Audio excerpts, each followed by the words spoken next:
It was the best of times. It was the worst of times. It was a tale of two cities, Hong Kong and Barcelona.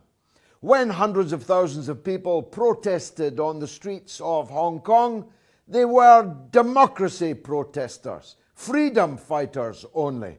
Thousands of Western journalists flocked thousands of miles all the way to Hong Kong to tell us as much as the shoe size and all the family details of the leaders of the Hong Kong protests. The blatant bias in favor of the Hong Kong protesters can be compared and contrasted to the reaction of the Western media and the virtual total silence of Western politicians when it comes to the hundreds of thousands of people in Catalonia protesting about a century, 100 years of prison time for 9 democratically elected Catalan politicians for the grave crime of organising an unofficial referendum. People putting an X on a piece of paper with a pencil. We're not talking about terrorism or violence. We're talking about a mock referendum. 100 years in jail.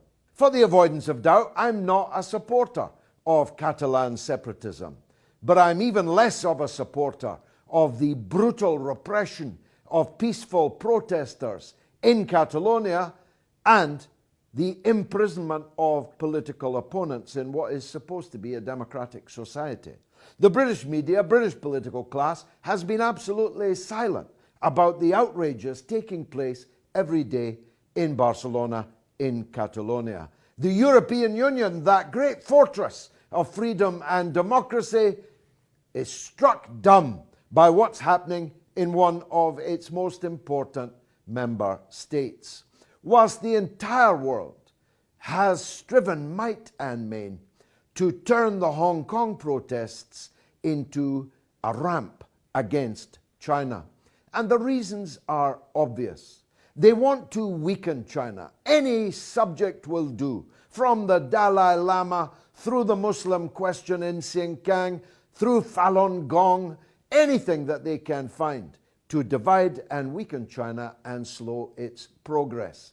If ever there was an example of the blatant way in which Western media acted as a tool for Western foreign policy, it's in the comparison of this tale of two cities.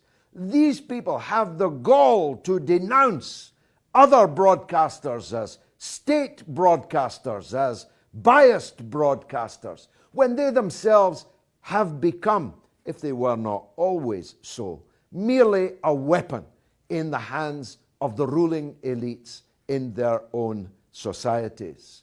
What we have is what Dr. Johnson called the grimmest dictatorship of them all, the dictatorship of the prevailing orthodoxy. Therefore, Hong Kong protesters good, Barcelona protesters bad. When the Hong Kong protesters took over the airport, the only airport in Hong Kong, bringing commerce, industry, trade and tourism virtually overnight to a halt, well, the Western media were throwing flowers at them.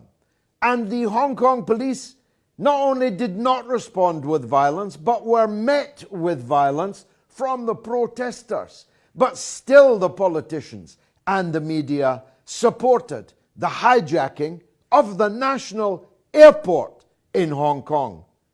When the protesters in Barcelona marched on the Barcelona airport, they were met with a wave of brutality by the Spanish security forces, and the media had nothing, absolutely nothing to say about it.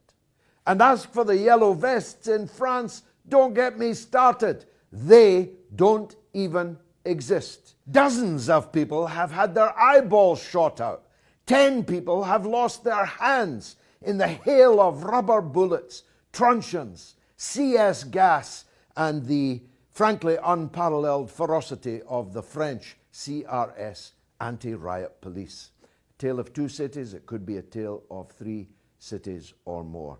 The point is, George Orwell, you should be alive this day to see what's happening in the 1984 that 2019 has become.